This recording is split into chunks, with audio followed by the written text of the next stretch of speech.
چلیں کرتے ہیں۔ السلام علیکم ورحمۃ اللہ وبرکاتہ۔ اسلامیات کلاس ہفتم باب دوم اور چیپٹر ہے ایمانیات۔ پیارے بچوں، سب سے پہلے آپ آج کا میسج یاد کر لیں۔ رسول اللہ صلی اللہ علیہ وسلم کی نافرمانی نہیں کرنی۔ نافرمانی سے مراد یہ ہے کہ آپ کا جو حکم ہو، آپ کا جو فرمان ہو، اور دین کے کسی بھی مسئلے میں، شریعت کے کسی بھی مسئلے میں جو اللہ کے رسول صلی اللہ علیہ وسلم کی ہدایات ہیں ان کے مطابق عمل کیا جائے تو فرمان برداری ہوگی۔ اگر اس کے الٹ متضاد، اس کے مخالفت پر وہ عمل کیا جائے تو وہ نافرمانی ہوگی، کیونکہ نبی علیہ السلام کی نافرمانی گویا کہ اللہ کی نافرمانی کی ہے، اور نبی علیہ السلام کی اطاعت گویا کہ آپ نے اللہ کی اطاعت کی ہے۔ اس لیے ہماری کامیابی دنیا کی بھی اور آخرت کی بھی، ہم سب کی، عوام کی، طالب علموں کی، سب کی کامیابی اللہ اور اس کے رسول کی فرمان برداری میں ہے۔ تو بچوں، آج ہم کلاس 7 سب سے پہلا سبق پڑھتے ہیں۔ باب دوم صفحہ نمبر 9 آپ پر اپنی اسلامیات کی بک نکالیں، اور جو آپ کو وائٹ بورڈ پر لکھا ہوا یہ لفظ نظر آ رہا ہے ایمانیات، یہ ایمان کی جمع ہے۔ اور ایمانیات کتنی ہیں؟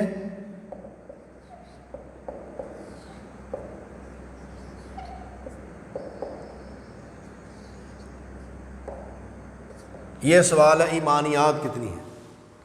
ایمانیات بچوں 7 ہیں۔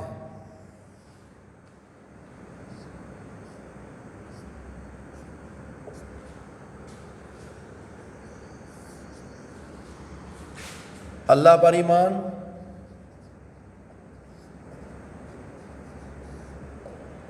نمبر 2 رسولوں پر ایمان، نمبر 3 کتابوں پر ایمان،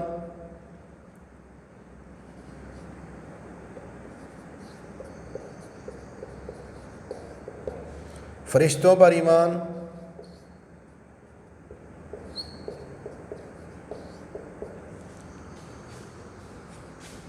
آخرت پر ایمان،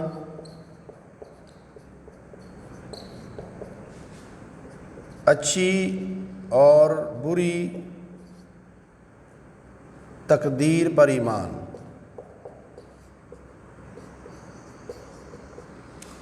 تو آج کے سبق میں ہم نے سب سے پہلے تو یہ سمجھنا ہے کہ ایمانیات کتنی ہیں۔ وہ آپ کے سامنے میں نے وائٹ بورڈ پر لکھ بھی دی ہے، نمبرنگ بھی کر دی ہے، تو آپ نے ان کو یاد بھی کر لینا ہے اور ان کو ابھی سمجھنا ہے۔ اللہ پر ایمان کا مطلب یہ ہے کہ اللہ تعالیٰ ذات کے اعتبار سے، صفات کے اعتبار سے اکیلی ہے، وہ وحدہ لا شریک ہے، اور یہی وہ ایمان کا حصہ ہے کہ جو سب سے پہلے یہاں سے ایمان شروع ہوتا ہے۔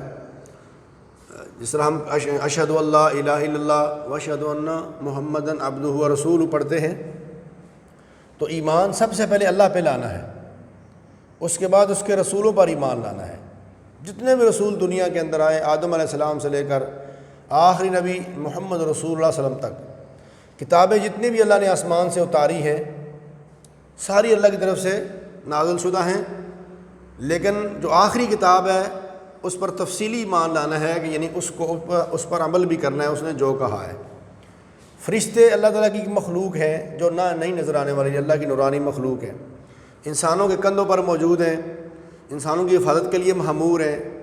انسان کوئی ایسے عمل کرتا ہے تو اللہ آسمان سے فرشتے اتار دیتے ہیں، جنگوں کے اندر فرشتے اترتے رہے، اور خانہ کعبہ کے بالکل عین اوپر جا کر بیت المعمور ہے، وہاں 70,000 فرشتے ایک وقت میں طواف کرتے ہیں۔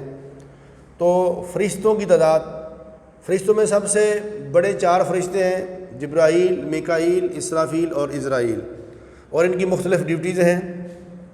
آخرت پر ایمان یہ ہے کہ ہم نے مرنے کے بعد دوبارہ زندہ ہونا ہے اور اپنی ساری دیگر حساب و کتاب دینا ہے۔ اور تقدیر پر ایمان، یعنی انسان کے اوپر جو خوشی آتی ہے، جو غمی آتی ہے، جو پریشانی آتی ہے، یا اس کا جو قد ہے، یا اس کی جو رنگت ہے، جیسے اللہ تعالیٰ نے چاہا ایسے لکھ دیا، لیکن اس میں ایک چیز سمجھنے کی ہے کہ اللہ رب العالمین نے تقدیر بھی لکھی ہے، لیکن اپنے بندے کو کچھ اللہ نے اختیار بھی دیا ہے، رسولوں کو بھیجا ہے، کتابیں اتاری ہیں، جنت دوزخ کے راستے دکھائے ہیں، اور جو ان کے مطابق عمل کرے گا وہ انسان جو ہے وہ کامیاب و کامران ہوگا۔ تو آج کا بچوں ہمارا یہی چھوٹا سا سبق ہے، ہم نے ایمانیات کو یاد کرنا ہے کہ یہ 6 ہیں، اور آخر میں آپ ایمان جو ہے اس کا معنی بھی سمجھ جائیں۔ ایمان کا معنی ہے پختہ یقین۔ جس آدمی کو پختہ یقین ہو جائے ان چیزوں پر، پھر وہ دنیا میں کامیاب ہو جاتا ہے۔ ہوم ورک اس کا یہی ہے، یہ ایمانیات اپنی کاپی پر لکھیں اور یاد کریں۔ نمبر 2، گھر والوں کو سنائیں۔ نمبر 3، کوئی 3 دوستوں سے سنیں، انہیں پوچھیں کہ یہ ایمانیات کتنی ہوتی ہیں اور اس کا مطلب کیا ہے۔ اللہ تعالیٰ سے دعا ہے اللہ تعالیٰ ہمیں سمجھنے کی توفیق فرمائے۔ والسلام علیکم ورحمۃ اللہ وبرکاتہ۔